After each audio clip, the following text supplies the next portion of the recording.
வணக்கம் மக்களே. நம்ம பார்க்க போகிற திரைப்பட விமர்சனம் பேர் மலையாள படம். பேர் வந்து பார்த்திங்கன்னா அன்வேஷ் பின் கண்டேதும். இந்த படத்தை இயக்குனது பார்த்திங்கன்னா டார்வின் குரைகோஸ் ஒரு இயக்கியிருக்காரு. கதை பார்த்திங்கன்னா ஜின்னு ஆப்ரஹாம். நடிச்சவங்க பார்த்திங்கன்னா டொவினோ தாமஸ், அர்ச்சனா பின்னு, சித்திக் மற்றும் நிறைய பேர் நடிச்சிருக்காங்க. சித்திக், இந்திரன், ஹரிஷ் அசோகன், ஆதியா பிரசாத், பிரமோத் வெலியன், ரம்யா சுவி, பாபுராஜ், வினித் தட்டி டேவிட், ராகுல் ராஜகோபால் நிறைய பேர் நடிச்சிருக்காங்க. இதில் மனசு நிற்கிறது பார்த்திங்கன்னா டொவினோ தாமஸ் மட்டும்தான். அவர் ஆனந்த ஒரு கேரக்டர் நடிச்சிருக்காரு.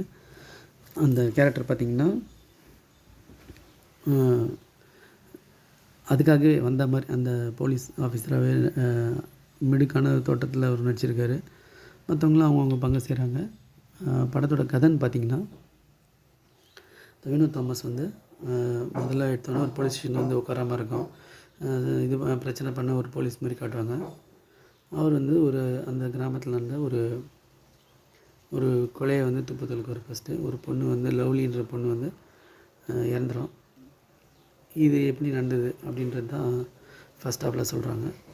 செகண்ட் ஹாஃபில் சரி வேறு ஏதாவது கதை மூவ் ஆகுன்னு பார்த்திங்கன்னா அதே மாதிரி மறுபடியும் இன்னொரு பொண்ணு கொலையை காட்டுறாங்க.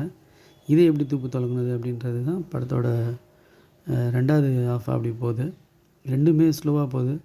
படத்தில் இது ஃபஸ்ட் ஹாஃபில் நடந்த மாதிரி நமக்கு திருஷ்யம்லாம் ஞாபகம் வருது. ஒரு இடத்துல இந்த நாய் வந்து தெத்தின்னு போகிற க்ளூ இது பண்ணுற மாதிரி ஓப்பன் ஆகி போகிற மாதிரி காட்டுவாங்க. அது போய் நம்மளுக்கே டயர்ட் ஆகிடும். அந்தளவுக்கு ரொம்ப நேரம் காட்டுறாங்க அந்த சீனை. அது கொஞ்சம் தோய்வடையுது. படம் மலையாள வெர்ஷனில் தான் நாங்கள் பார்த்தோம். தியேட்டர் ரெஸ்பான்ஸ் பார்த்திங்கன்னா நல்லா இருந்துச்சு. ஒரு சீன் என்ன நடக்குன்ற மாதிரி காட்டி நம்மளுக்கு அடுத்தது பார்த்திங்கன்னா நம்மளுக்கே தெரிஞ்சுது, இதான் அப்படின்ற மாதிரி. ஸோ நம்மளுக்கு திருஷ்யம் படத்தோட இது ஞாபகம் வந்து ஃபஸ்ட் ஹாஃப் வந்து பார்த்திங்கன்னா அவ்வளோ ஒரு ஸ்லோவாக போகுது. செகண்ட் ஹாஃப் பார்த்திங்கன்னா அதை விட ரொம்ப ஸ்லோவாக போகுது. நம்ம என்ன தான் அந்த டொவினோ தாமஸோட மிடுக்கு எல்லாம் பார்த்து நம்மளுக்கு உற்சாகம் வந்தாலும் படத்தோட கதைன்னு பார்த்திங்கன்னா ரொம்ப ஸ்லோ. படத்தோட கதைன்றது படத்தோட திரைக்கதை தான் சொல்லணும். ரொம்ப ஸ்லோவாக போன ஒரு படமாக இருந்தது.